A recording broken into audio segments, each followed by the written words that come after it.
चलिए हाथ जोड़ लें सभी लोग। ळमो अरिहन्ताणम् ळमो सिद्धाणम् ळमो आयरीयाणम् ळमो वज्रायाणम् ळमो लोये सौवसाहूढम् जीवमजीवमदौवम् जीर्णवरवसेण जेणणि दिठम् देविन्दविन्दवन्दम् वन्दे तं शौवदा शीर्षा। बोलिए आदिम तीर्थंकर श्री आदिनाथ भगवान की जय। जगत कल्याणी द्वादशांग जिनवाणी माता की जय। शांति शिरोमणि आचार्य गुरुदेव श्री विद्यासागर जी महामुनिराज की जय। परम पूज्य निर्यापक श्रमण पूज्य मुनिपुंगव श्री सुधा सागर जी महाराज की जय। अढ़ाई द्वीप समस्त महामुनिराजों की जय। सभी को जय स्नेहेंद्र। आइए, हमने कल तक जो विषय देखा था कि अपन पढ़ रहे थे जीव द्रव्य के 9 विशेष गुण, जिसमें अपन ने पहला गुण पढ़ा था जीवो, मतलब जीव जीने वाला है। व्यवहार नय से वह जीने वाला है जिसके 10 प्राण होते हैं, और निश्चय नय से जिसकी चेतना है वो जीव है। ऐसा जीवो वाला लक्षण हुआ। फिर आया था उपयोगमयो, उपयोगमयी। तो उपयोग हमने पढ़ा था, उपयोग 2 प्रकार के, दर्शनोपयोग और ज्ञानोपयोग। दर्शनोपयोग के हमने 4 भेद पढ़े थे, चक्षु दर्शन, अचक्षु दर्शन, अवधि दर्शन और केवल दर्शन। और कल हमने ज्ञानोपयोग के 8 भेद पढ़े थे, मति ज्ञानोपयोग, श्रुत ज्ञानोपयोग, कुमति ज्ञानोपयोग, कुश्रुत ज्ञानोपयोग, अवधि ज्ञानोपयोग, विभंगावधि ज्ञानोपयोग और केवल ज्ञानोपयोग, मनापर्याय ज्ञानोपयोग और केवल ज्ञानोपयोग। इस प्रकार से हमने ये 8 भेद किसके पढ़े थे? ज्ञानोपयोग के। तो इस प्रकार से इस विषय संबंधी अगर किन्हीं की कोई जिज्ञासा हो, कल तक जो आपने पढ़ा उस विषय संबंधी किन्हीं की कोई जिज्ञासा हो तो हैंड रेज करें। आज तक जो हमने पढ़ लिया है कल तक, उस विषय में किसी की कोई जिज्ञासा तो नहीं है? चलिए आइए आज हम आगे देखते हैं। गाथा में हमने पढ़ा था, पहले 2 नंबर की गाथा पर ध्यान दें। हमने पढ़ा था जीवो उपयोगमयो। अब आती है गाथा अमुत्तिकता। शब्द क्या आता है? अमुत्ति। तो अमुत्ति मतलब अमूर्तिक है। जीव कैसा है? अमूर्तिक है। तो आइए देखते हैं अमूर्तिक के लिए क्या विषय आया।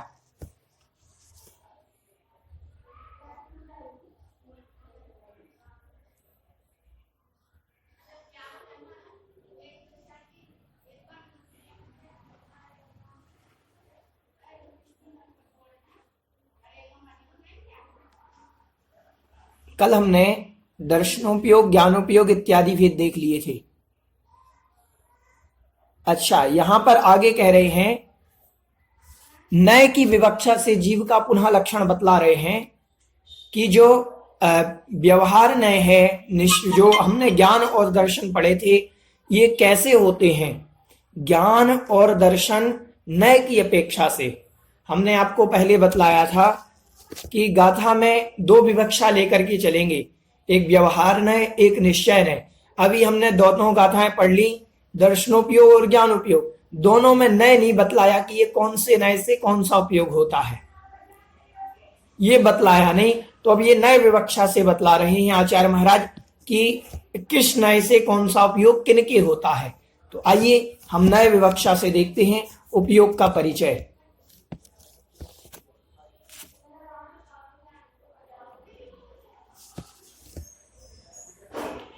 नय विवक्षा से जीव का पुनः लक्षण। आइए सबसे पहले हम गाथा का उच्चारण करते हैं।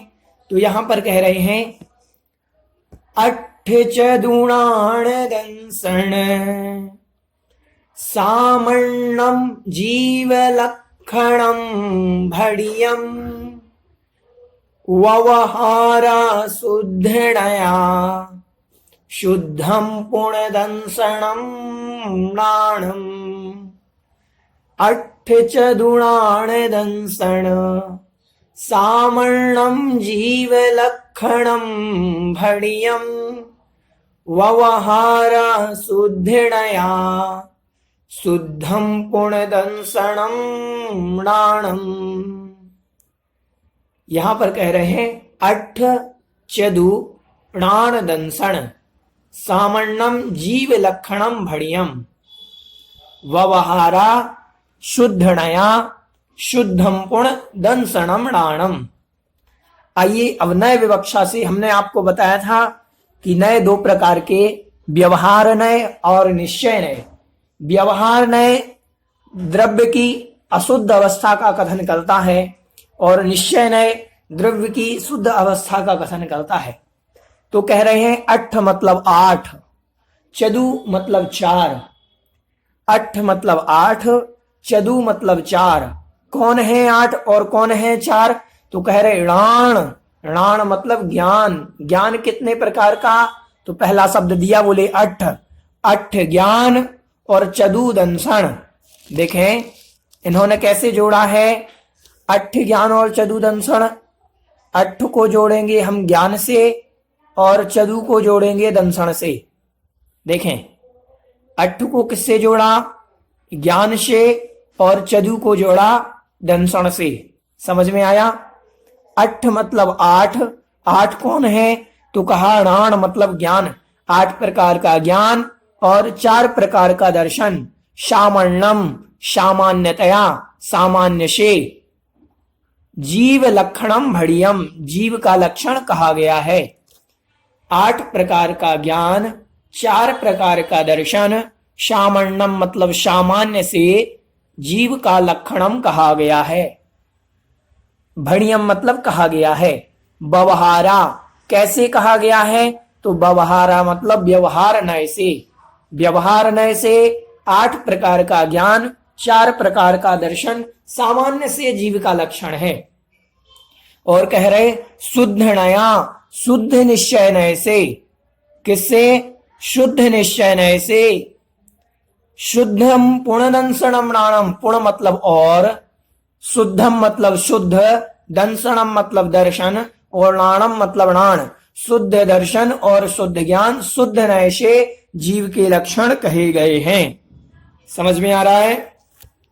देखें यहां पर कहा कि आठ प्रकार का ज्ञान, चार प्रकार का दर्शन, सामान्य से व्यवहार नय से जीव का लक्षण है और शुद्ध निश्चय नय से जो शुद्ध ज्ञान और शुद्ध दर्शन है वह जीव का लक्षण है।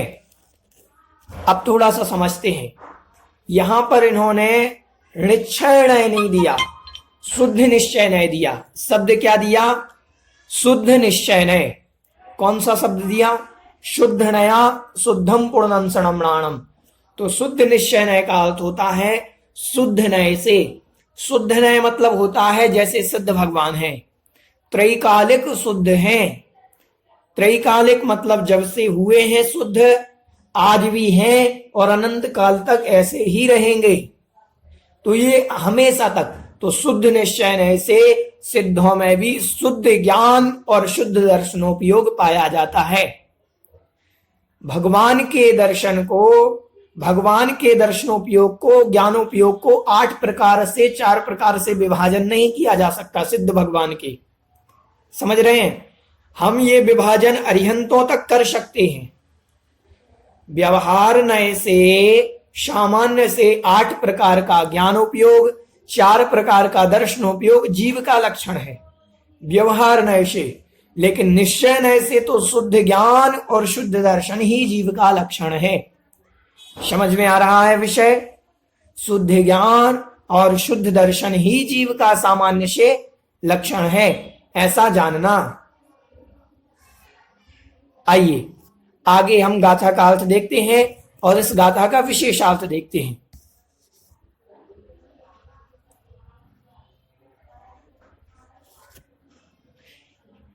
कह रहे हैं, भावार्थ देखेंगे। गाथा क्रमांक 3 में जीव का लक्षण प्राणों की अपेक्षा एवं इस गाथा में उपयोग की अपेक्षा कहा गया है। वहां तो जीव का लक्षण गाथा क्रमांक 3 में प्राणों की अपेक्षा कहा था, यहां उपयोग की अपेक्षा कह रहे हैं। शुद्ध निश्चय नय केवल अभेद रूप दर्शन और ज्ञान को ग्रहण करने वाला है। इसमें कोई भेद नहीं होते दर्शनोपयोग में। अभेद रूप मतलब इसमें कोई भेद नहीं है, ना कोई मतिक ज्ञान है, ना मतिक ज्ञानोपयोग, ना केवल ज्ञानोपयोग, ये कोई मनहापर्य ज्ञानोपयोग, ये कोई भेद नहीं, सिर्फ ज्ञानोपयोग, ऐसा समझना। सिर्फ ज्ञान है। अब कौन सा ज्ञान है ये नहीं कहेंगे, बस शुद्ध ज्ञान है ऐसा जानना। तो कह रहे हैं कि शुद्ध निश्चय न केवल अभेद रूप दर्शन और ज्ञान को ग्रहण करने वाला है, उससे जीव का शुद्ध दर्शन ज्ञान उपयोग लक्षण कहा गया है। यहां शुद्ध दर्शन ज्ञान कहने से तात्पर्य है कि उपयोग में रागादि भावों की अशुद्धता का अभाव होना। इस उपयोग में रागादि भावों की अशुद्धता का अभाव हो गया, ना उनके अंदर राग है ना द्वेष है, ऐसा उपयोग जो है वह शुद्ध दर्शन और शुद्ध ज्ञानोपयोग है। इस गाथा से तात्पर्य है कि संपूर्ण जीवों में उपर्युक्त ज्ञान दर्शन में से कोई ना कोई ज्ञान दर्शन अवश्य रहेगा ही। शुद्ध निश्चय की परिभाषा यहां पर बतला रहे हैं, जो भी प्राय अखंड निरपेक्ष त्रैकालिक शुद्ध स्वभाव को जाने उसे शुद्ध निश्चय कहते हैं। समझ में आ रहा है? देखें यहां पर इन्होंने कहा है शुद्ध निश्चय जीव के अंदर जो राग द्वेष क्रोध मान माया लोभ इन विकारों से रहित, इन भावों से रहित जो शुद्ध ज्ञान और दर्शन है, उसका नाम निश्चय नय से वह दर्शनोपयोग और निश्चय नय से वही ज्ञानोपयोग है। समझ में आया? और अपन ने जो भेद वाले बनाए थे कि 4 प्रकार का दर्शनोपयोग, चक्षु अचक्षु अवधि और केवल दर्शनोपयोग, और 8 प्रकार के हमने ज्ञानोपयोग के भेद बनाए थे। तो ये जो भेद रूप अवस्था बनेगी ये मात्र व्यवहार नय में बनेगी, निश्चय नय में अभेदता होती है, निश्चय नय में भेद नहीं बनता। समझ में आ रहे हैं? निश्चय नय में भेद नहीं होता कि ये ज्ञानोपयोग कौन सा ज्ञानोपयोग है, ये दर्शनोपयोग कौन सा दर्शनोपयोग है, ये कोई भेद निश्चय नय के अंदर नहीं बनता। समझ में आया विषय? इस विषय में किसी की कोई जिज्ञासा हो तो हैंड रेज करेंगे। इस गाथा संबंधित किन्हीं की कोई जिज्ञासा? समझ में आ गया सभी को? इस गाथा संबंधी किसी की कोई जिज्ञासा तो नहीं है? पूर्व गाथाओं में जो हमने पढ़ा उन संबंधी कोई जिज्ञासा तो नहीं है? चलिए आगे चलें, आज एक गाथा और देख लेते हैं। जी कामनी जी, मैं आपको अनम्यूट कर रहा हूं। जी भैया जी, ये जो प्रश्न आएगा तो अगर प्राणों की अपेक्षा आएगा तो तीसरा नंबर का लिखना है, जीव का लक्षण जी, और उपयोग के पूछेंगे तो हमको फिर ये वाला लिखना है 6 वाला। बिल्कुल। तो ऐसे ही आएगा प्रश्न या किसी और तरह भी आएगा? उपयोग की अपेक्षा भी आ सकता है कि उपयोग की अपेक्षा जीव में कितने उपयोग पाए जाते हैं, जीव का लक्षण उपयोग की अपेक्षा बतलाएं या जीव का लक्षण प्राणों की अपेक्षा बतलाएं, इस प्रकार से आ सकता है। ठीक, चलिए आइए अग्रिम गाथा को हम देखते हैं।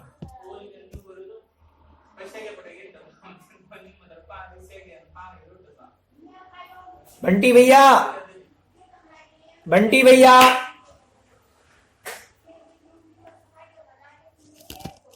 चलिए आइए अग्रिम गाथा को देखते हैं।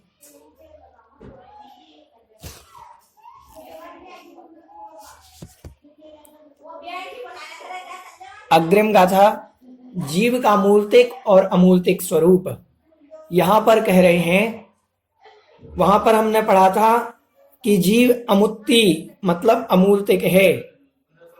गाथा क्रमांक 2 में हमने देखा था कि जीवो भोगमो अमूर्ति, तो अमूर्तिक अमूर्ति शब्द जो आया था तो वहां पर उन्होंने परिभाषा दी थी कि जीव अमूर्तिक है। अब यहाँ पर मूर्तिक है कि अमूर्तिक है ये बतला रहे हैं जीव कैसा है। आइए गाथा का उच्चारण करते हैं। वर्ण रस पंचगंधा, वर्ण रस पंचगंधा, दो फासा अठ निश्चया जीवे, णो संति अमुत्ति तदो व्यवहारा मुत्तिबंधादो। वर्ण रस पंचगंधा, दो फासा अठ निश्चया जीवे, णो संति अमुत्ति तदो व्यवहारा मुत्तिबंधादो। सभी लोग उच्चारण करेंगे मन में।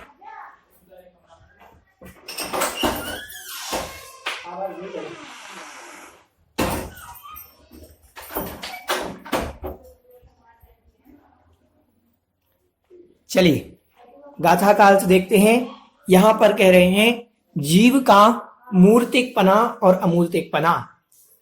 वर्ण मतलब वर्ण, वर्ण अर्थात कलर।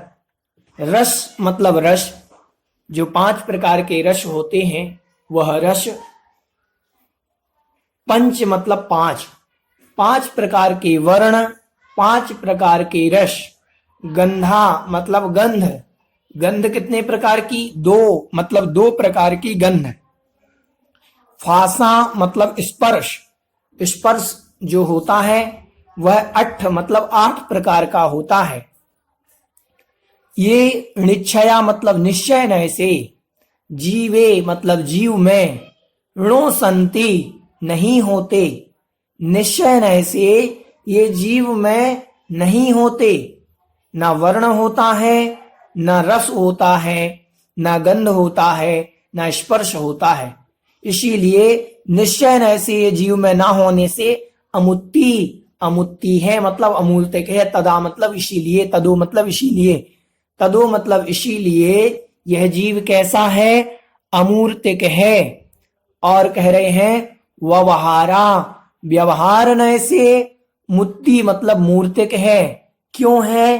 क्योंकि बंधादो, बंध आदि के होने से, कर्म बंध के होने के कारण, कर्म बंध के होने के कारण व्यवहार न से यह जीव मूर्तिक है। और निश्चय न से, जिसमें वर्ण नहीं है, रस नहीं है, गंध नहीं है, स्पर्श नहीं है, वह निश्चय न से ना होने के कारण निश्चय न से वह जीव अमूर्तिक है। समझें जीव का मूर्तिकपना और अमूर्तिकपना। स्मिता जी शाह, मैं आपको अनम्यूट कर रहा हूं, आपकी कोई जिज्ञासा है? जी बोले। नहीं भैया जी, जय चिन्ह। मैं ऐसा कहती हूँ कि आप हमसे भी एक एक उच्चारण करवाइए तो थोड़ा अच्छा लगेगा, हमको भी थोड़ा बोलने को भी सारा अच्छा लगेगा। हाँ हाँ ठीक है, करते हैं। चलिए खाली एक सिर्फ एक एक कराओ तो अच्छा है। हाँ हाँ हाँ ठीक ठीक। चलिए, तो यहां पर कहा कि वर्ण, वर्ण मतलब वर्ण, वर्ण होते हैं 5 प्रकार के। तो वर्ण 5 कलर जो होते हैं, लाल, पीला, नीला, सफेद और काला, ये 5 प्रकार के वर्ण होते हैं। वर्ण रस, रस होते हैं 5 प्रकार के, खट्टा, मीठा, कड़वा, कसायला और चरपरा। ठीक। गंध 2 प्रकार की, तो सुगंध और दुर्गंध। ठीक है। इसके बाद आया फासा मतलब स्पर्श, स्पर्श 8 प्रकार का। कौन कौन कौन सा? तो कह रहे हल्का, भारी, रूखा, चिकना, कड़ा, नरम, ठंडा, गरम। ठीक। इस 8 प्रकार का स्पर्श निश्चय न से ये जीव के अंदर नहीं पाए जाते, इसीलिए ये जीव अमूर्तिक है। ना उसमें वर्ण होता है, ना रस होता है, ना गंध होता है, ना स्पर्श होता है। तो स्पर्श, रस, गंध, वर्ण इनसे रहित होने के कारण जीव निश्चय न से क्या है? अमूर्तिक है। क्योंकि वर्ण रस गंध वर्णवंतः पुद्गलः, जिसमें स्पर्श रस गंध वर्ण पाए जाते हैं, ये तो पुद्गल का लक्षण है, वो तो पुद्गल कहा जाएगा।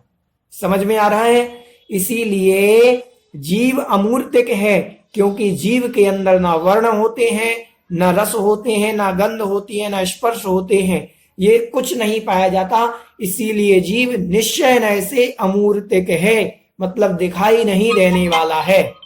समझ में आ रहा है? अब कह रहे हैं व्यवहारा मुत्ति बंधादो, व्यवहार नय से मूर्तिक है। क्यों है? क्योंकि बंध है, कर्म बंध से युक्त है, कर्म बंधे हुए हैं आत्मा में। एक सज्जन मेरे से बोले भैया जी, आत्मा में कर्म बंध कैसा? आत्मा तो अपनी आत्मा में रहती है, कर्म बंध तो गाय के गले में रस्सी के समान होता है कर्म बंध। उन्होंने क्या कहा? गाय के गले में रस्सी बांध दी तो रस्सी रस्सी से बंधी, गाय से कुछ बंधा? बोले कुछ नहीं बंधा, गाय तो स्वतंत्र है। नहीं, ऐसा बंध नहीं होता भैया।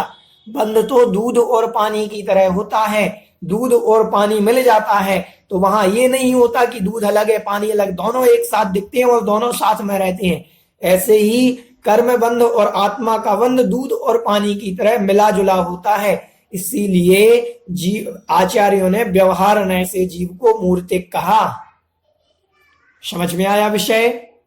व्यवहार नय से जीव मूर्तिक है और निश्चय नय से स्पर्श रस गंध वर्ण आदि ना होने के कारण जीव अमूर्तिक है, ऐसा जानना। समझ में आया? आइए इस गाथा का हम भावार्थ देखते हैं।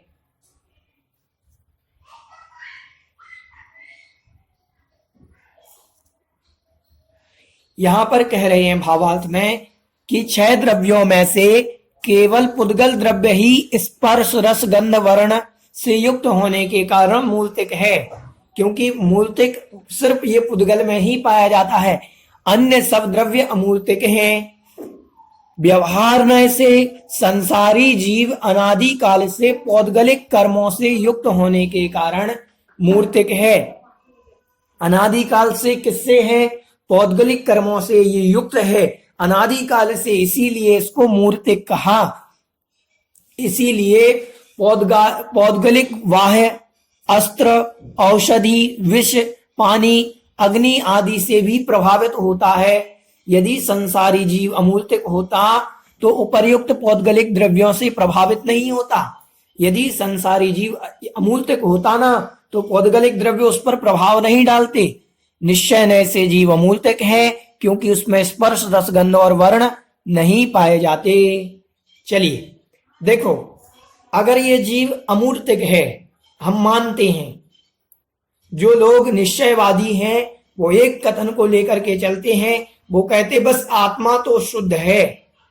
ध्यान से सुनना, अब यहां पर कह रहे हैं नहीं, व्यवहार नय से आत्मा मूर्तिक है और अशुद्ध है।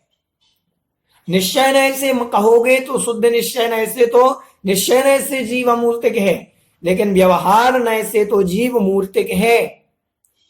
क्योंकि मूर्तिक का मूर्तिक पर ही असर होता है।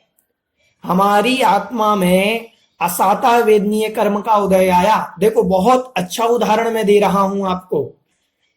असाता वेदनीय का उदय आया और असाता वेदनीय कम से कम 12 मुहूर्त तक रहती है। वह असाता वेदनीय का उदय आया और हमारे अंदर ज्वर की पीड़ा हुई, बुखार आ गया, सिर दर्द होने लगा। क्या होने लगा? सिर दर्द होने लगा। ये कर्म उदय किस में आया? आत्मा में आया कि नहीं आया? आत्मा में आया। कर्म का उदय, असाता वेदनीय का उदय किसके साथ आया? आत्मा के साथ आया ना। तो आत्मा के साथ आया तो शरीर को दर्द हुआ कि नहीं हुआ? शरीर को दर्द हुआ और हमने कोई दवाई ली और औषधि ली और उसको खा लिया और देखते हैं कि 10, 15, 20 मिनट के अंदर वो ज्वर, वो पीड़ा, वो बुखार, वो सिर दर्द दूर हो गया। अगर जीव अमूर्तिक होता तो ये पुद्गल की एक गोली, ये दवाई क्या उस पर असर करती? अमूर्तिक वस्तु पर पुद्गल की ये मूर्तिक दवाई, ये गोली, ये औषधि असर करती क्या? नहीं करती। पुद्गल का पुद्गल पर उपकार है, पुद्गल ने पुद्गल पर असर किया है। तो आपके जो कर्म उदय में आए थे उन कर्मों को कुछ दबाया, उसके असर को दबाया। किसने दबाया? पुद्गल ने। कौन से पुद्गल ने? औषधि रूप पुद्गल ने। समझ में आ रहा है? असाता वेदनीय तो थी, उदय में आई थी, लेकिन उस असाता वेदनीय को दबाने में कारण कौन बना? थोड़ा सा ये दवाई।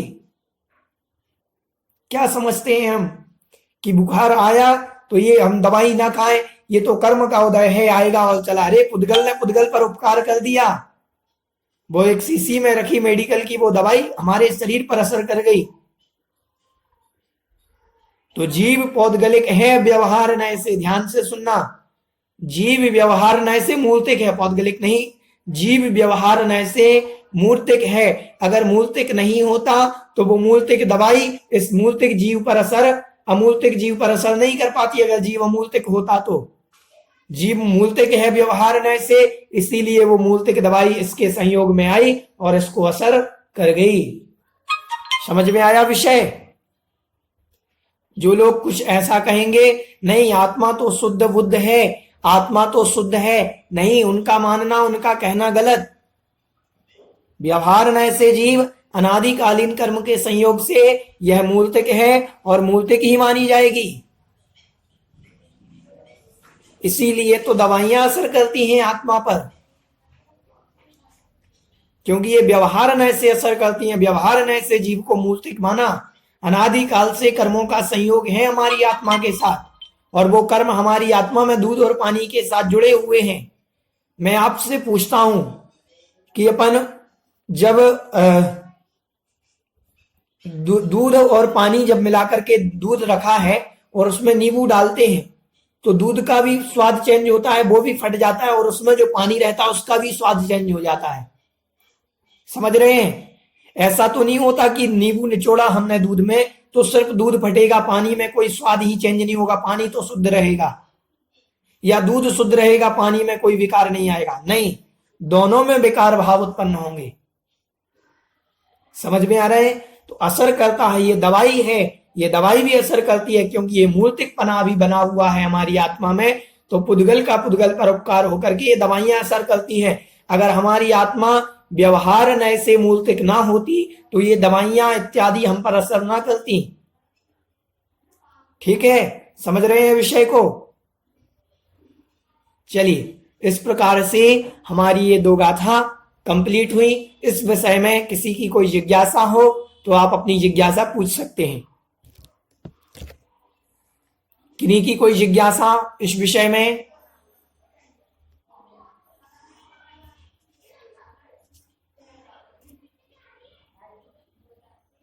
चलिए, किन्हीं की कोई जिज्ञासा नहीं? विषय बहुत सरल है, गाथाओं को पढ़ना पड़ेगा बार बार और समझना पड़ेगा। इस गाथा में हमने अमूर्तिक जो शब्द आया था, जीवो उभोगमो अमुत्ति, अमुत्ति शब्द जो आया था, वहां जीव का लक्षण बताया था कि जीव अमूर्तिक है। हाँ, स्वीकारते हैं, निश्चय नय से जीव अमूर्तिक है, और संसारी आत्मा जब तक संसार में स्थित है तो वह व्यवहार नय से मूर्तिक ही मानी जाएगी, उसको हम अमूर्तिक नहीं कह सकते।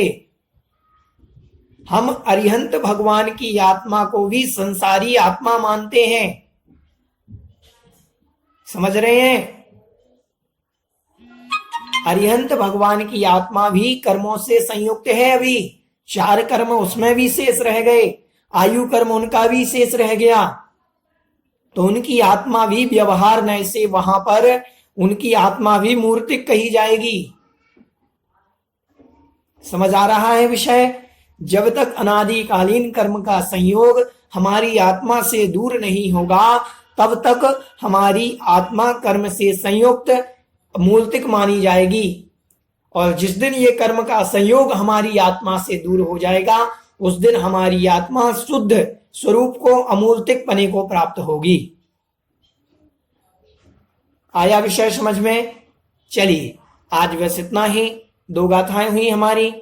पूर्व में जो हमने गाथा देखी, सामान्य से जीव का जो लक्षण बतलाया था कि दर्शनोपयोग ज्ञानोपयोग जो भेदात्मक हैं, वह तो सामान्य से सारे जीव का लक्षण है। जो अभेद रूप में दर्शनोपयोग और ज्ञानोपयोग, शुद्ध दर्शन और शुद्ध ज्ञान है, वह जीव का लक्षण है। वह उपयोग की अपेक्षा और यहाँ मूर्तिक अमूर्तिक पने की अपेक्षा बतलाया कि जीव अमूर्तिक होता है, जो अमूर्तिक होता है वह जीव का लक्षण है।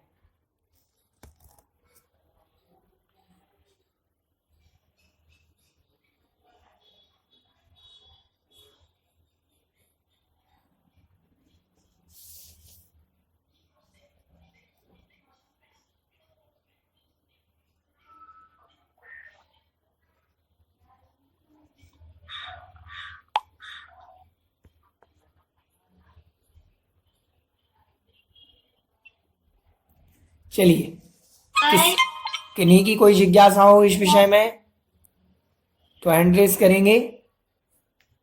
चलिए, आइए जिनवाणी स्तुति करते हैं। समय हुआ और आप गाथाओं को पढ़ें और इन गाथाओं को याद करें। ये लाक्षणिक ग्रंथ है। इन गाथाओं को जब तक याद नहीं करेंगे तब तक विषय याद रहने वाला नहीं है। गाथाएं कंठस्थ होनी चाहिए। अगर आप प्रयास करेंगे तो कल मैं 5-5 गाथाएं जो याद करके सुनाएंगे, कल मैं आपसे आगे के 10 मिनट 5-5 गाथाएं सुनूंगा, तो आप आगे की 5 गाथाएं याद कर लेना। पहली, दूसरी, तीसरी, चौथी और 5वीं, ये 5 गाथाएं आप आगे की याद कर लेना। कल आगे के 10 मिनट हम जो भी याद करके आएंगे हम उनसे सुनेंगे। तो आपको 5 गाथाएं, जब तक गाथाएं याद नहीं करोगे तब तक याद होने वाली नहीं है। आपको पहले की क्लास से, इष्टोपदेश जी की क्लास के बाद 15 मिनट का गैप मिलता है इस क्लास के लिए, तो आप पाठ करना शुरू कर दें। जितनी गाथाएं हो गई, हमारी 8 गाथाएं हो गई, 7 गाथाएं हो गई, तो 7 गाथाओं का कम से कम 3 या 4 बार पाठ हो सकता है, 5 बार 15 मिनट के अंदर। अगर आप 5 बार पाठ करते हैं तो निश्चित रूप से आपको 4 या 5 दिन के अंदर वो गाथाएं याद हो जाएंगी। तो 2:15 बजे जब आपकी ये इष्टोपदेश जी की क्लास खत्म होती है, उसके बाद आपको 15 मिनट का जो गैप मिलता है, जब तक लोग जुड़ते हैं तब तक आप गाथाओं का पाठ करते रहें, तो वो सारी गाथाएं आपको याद हो जाएंगी।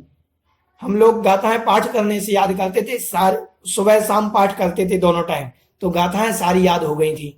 तो गाथाओं को याद करना है। कल मैं आप लोगों से अग्रिम 5 गाथाएं पूछूंगा आगे के 10 मिनट। सभी लोग आगे की 5 गाथाएं याद कर लेना। जय जिनेन्द्र। जिनवाणी स्तुति करेंगे, हाथ जोड़ लें सभी लोग। बोधि समाधि परिणाम शुद्धि स्वात्मोपलब्धि शिव शौख सिद्धि चिंतामणिं चिंतित वस्तुदाने त्वां वन्द्यमानस्य ममस्तु देवी। 9 बार ड़मोकार।